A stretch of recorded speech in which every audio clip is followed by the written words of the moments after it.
ꯀꯅꯥꯗ ꯆꯠꯂꯕꯁꯨ ꯏꯁꯣꯔꯅ ꯃꯇꯦꯡ ꯄꯤꯕꯤꯒꯅꯤ ꯅꯨꯡꯉꯥꯏꯅ ꯋꯥꯔꯤ ꯁꯥꯕ ꯉꯝꯃꯦ ꯅꯨꯡꯉꯥꯏꯅ ꯑꯃꯨꯛ ꯌꯨꯝꯍꯟꯕ ꯉꯝꯃꯦ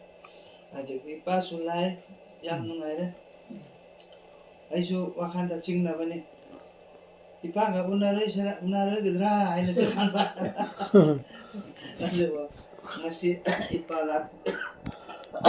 ꯂꯥꯛꯄꯤꯕꯁꯤꯗ ꯌꯥꯝ ꯅꯨꯡꯉꯥꯏꯔꯦ ꯃꯥꯒꯤ ꯃꯊꯛꯁꯨ ꯏꯁꯣꯔꯅ ꯍꯦꯟꯅ ꯕꯣꯔ ꯄꯤꯕꯤꯁꯅꯨ ꯏꯃꯥꯁꯨ ꯍꯧꯖꯤꯛꯁꯦ ꯑꯁꯨꯃꯥꯏꯅ ꯑꯩꯅ ꯁꯨꯝ ꯈꯟꯕꯗ ꯏꯄꯥꯁꯤ ꯃꯍꯥꯛꯀꯤ ꯊꯕꯛ ꯃꯍꯥꯛꯀꯤ ꯄ꯭ꯔꯊꯅꯥ ꯑꯁꯨꯛ ꯀꯜꯂꯦ ꯍꯥꯏꯕꯁꯤ ꯑꯩꯅꯁꯨ ꯍꯥꯏꯕ ꯇꯝꯕ ꯉꯝꯗꯦ ꯌꯥꯝꯅ ꯑꯩꯈꯣꯏꯒꯤꯗꯃꯛ ꯄ꯭ꯔꯊꯅꯥ ꯇꯧꯕꯤꯔꯦ ꯍꯔꯥꯎꯋꯦ ꯏꯁꯣꯔꯅ ꯕꯣꯔ ꯄꯤꯕꯤꯁꯅꯨ ꯑꯁꯨꯃꯥꯏꯅ ꯃꯍꯥꯛꯀꯤ ꯄꯨꯟꯁꯤ ꯁꯨꯃꯥꯏꯅ ꯁꯥꯡꯍꯟꯕꯤꯔꯒ ꯑꯩꯈꯣꯏ ꯌꯥꯔꯤꯉꯩ ꯐꯥꯎꯗꯤ ꯏꯁꯣꯔꯒꯤ ꯃꯃꯥꯡꯗ ꯊꯕꯛ ꯁꯨꯅꯕꯒꯤꯗꯃꯛꯁꯤ ꯑꯗꯨꯒꯤꯗꯃꯛ ꯏꯁꯣꯔꯅ ꯕꯣꯔ ꯄꯤꯕꯤꯁꯅꯨ ꯑꯗꯒꯤ ꯑꯅꯤꯁꯨꯕꯗ ꯑꯃꯨꯛꯀ ꯉꯁꯤ ꯑꯁꯤꯗꯁꯨ ꯍꯣꯏ ꯆꯨꯝꯃꯦ ꯏꯁꯣꯔꯅ ꯑꯩꯈꯣꯏꯒꯤꯗꯃꯛꯁꯤ ꯑꯉꯥꯡꯁꯤꯡ ꯁ꯭ꯀꯨꯜ ꯀꯥꯕ ꯑꯗꯨꯒꯤ ꯑꯩꯈꯣꯏꯒꯤꯗꯃꯛ ꯑꯋꯥꯠꯄ ꯃꯈꯩꯗꯁꯨ ꯄꯤꯕꯤꯕ ꯑꯗꯨꯒꯤ ꯀꯔꯤꯒꯨꯝꯕ ꯑꯋꯥꯕ ꯃꯐꯝꯗꯁꯨ ꯀꯟꯕꯤꯕ ꯄ꯭ꯔꯚꯨ ꯈ꯭ꯔꯤꯁꯇ ꯈꯛꯇꯅꯤ ꯃꯍꯥꯛꯅ ꯍꯥꯏꯈꯤꯕ ꯋꯥꯍꯩꯁꯤ ꯀꯔꯤ ꯍꯥꯏꯕ꯭ꯔꯥ ꯍꯥꯏꯔꯒ ꯒꯣꯁꯄꯦꯜ ꯖꯣꯍꯟ ꯕꯥꯏꯕꯜ ꯄꯟꯗꯨ 35:4 ꯍꯥꯏꯕꯗꯣ ꯃꯁꯤꯗ ꯀꯔꯤ ꯍꯥꯏꯕ꯭ꯔꯥ ꯅꯪ ꯑꯩꯉꯣꯟꯗ ꯂꯩꯌꯣ ꯑꯩ ꯅꯉꯣꯟꯗ ꯂꯩꯒꯅꯤ ꯑꯗꯨꯕꯨ ꯑꯃꯨꯛ 8ꯗ ꯍꯥꯏꯌꯦ ꯅꯤꯖꯧ ꯑꯩꯅ ꯅꯈꯣꯏꯒꯤꯗꯃꯛꯇ ꯄꯤꯕꯤꯒꯅꯤ ꯍꯥꯏꯕꯁꯤ ꯏꯁꯣꯔꯒꯤ ꯋꯥꯍꯩꯅꯤ ꯑꯩꯈꯣꯏ ꯅꯤꯒꯗꯧꯕꯁꯤ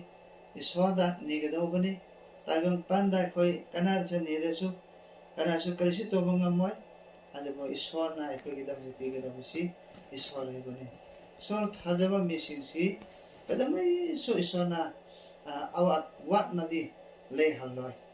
ꯏꯁꯣꯔꯅꯗꯤ ꯉꯝꯗꯕ ꯀꯔꯤꯁꯨ ꯂꯩꯇꯦ ꯏꯁꯣꯔꯅ ꯂꯣꯏꯅ ꯃꯍꯥꯛꯅ ꯃꯇꯦꯡ ꯄꯤꯕꯤꯒꯅꯤ ꯕꯥꯏꯕꯜꯗꯁꯨ ꯍꯥꯏꯌꯦ ꯁꯤꯗ ꯁꯝꯅꯕ ꯕꯥꯏꯕꯜ ꯆꯦꯞꯇꯔ 25ꯒꯤ 3दा हाय करी हाइब्रा हायगा तपाईमाथि आशा गर्ने कोही पनि कहिले सम्मान छैन हाइबसी नाहकी मफांदा थाजबा मिसी कनानासु माइचुपा फंगोय हाइना हाय नाहकी दमस आशा तोरगा निबा मिसिंसी कदानोइसु फंगदबा लेरो ईश्वरना पिबिगनि ईश्वरसी महांगमंदा लेबा मिसिन अदुगी महांगमंदा आशा तोबा मिसिन पुनमगी मथक्सिदा ईश्वरना पिगदबसी ईश्वरगी खुद्दा लेबनि एखोय मलाके बाइबलदा से एखोय पाबकांदा मदुदसु करी हाइब्रा हायगा आइना स्वर्गकी थोंगदी हांगलेगा नखोयगिदमसी पुन्ना एगी बोरसी नखोयदा पिबिगनि हाइना ईश्वरगी वाही लेबनि अदुना एखोयसी नंगना हायबदे ngasa हायबगुमना नंग आइनंदा लेयो आइनंदा लेगनि हाय ईश्वरगा लेमिना बतारदि एखोयगी अवात्पा मखाय अवाबा मखाय लोइना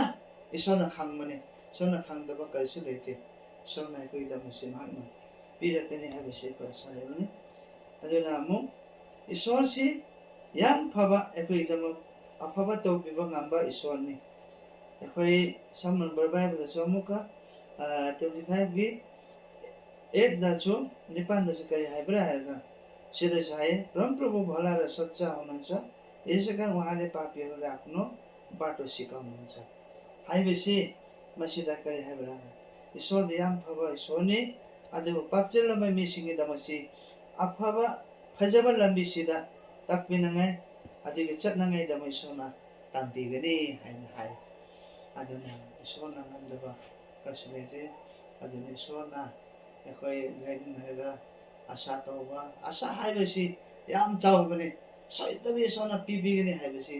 आशा तौबा हाइबेसी मसिसी यामना फबा खब आमनि फबा ईश्वरना पिबा आशानि मसि आशा लौरेगा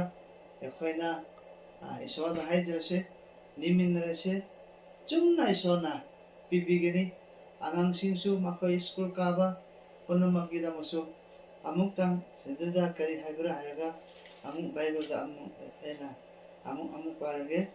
मधु पावदा एखोय अमुक Patna तौमिनगनि sida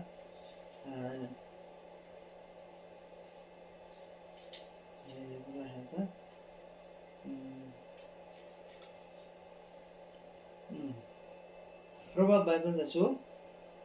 chapter 2 verse 7 da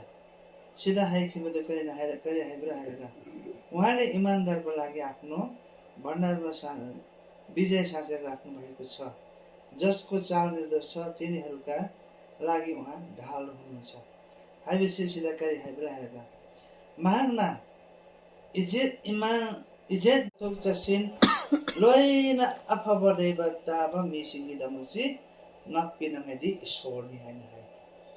ngakpina ngadi damusi isorni hai aduna isorna ekhoi ahilosing pangal adigi shakti ekhoi dam pigadabasi iswada lebani mahagi mafhom da lebani adigi na kanagum mana afaba lamcha sajat phajaba mising ni damusi isona masisi pigini nak pigini haina hai aduna sola ekhoi dam si loina ekhoi hajaba adigi ekhoi dam sa awatpa adigi ekhoi imungi angangsingidama hariba maru marang adigi jokhiba jiba khuding bor pinangaidama adigi masigi ma japaba wahan tebido iswa khaktani adu mahangunda ko asal oraga ekhoi ni bataraga di sona soi dabi ekhoi dama awatpa masanju kari desale haloi mahangna khana isona pibigin haibasi ekhoi asani aduna asa toraga ekhoi iswada haijrase iswada soidabi mahangna tapigani aisu sida asalebani aduna kadai chapadasu kari tawbadasu marak aisi asagi maramda aina haiba taraguje kadai chalabasu patna tawraga chatledi ekhoi gidam awat padu karisu lete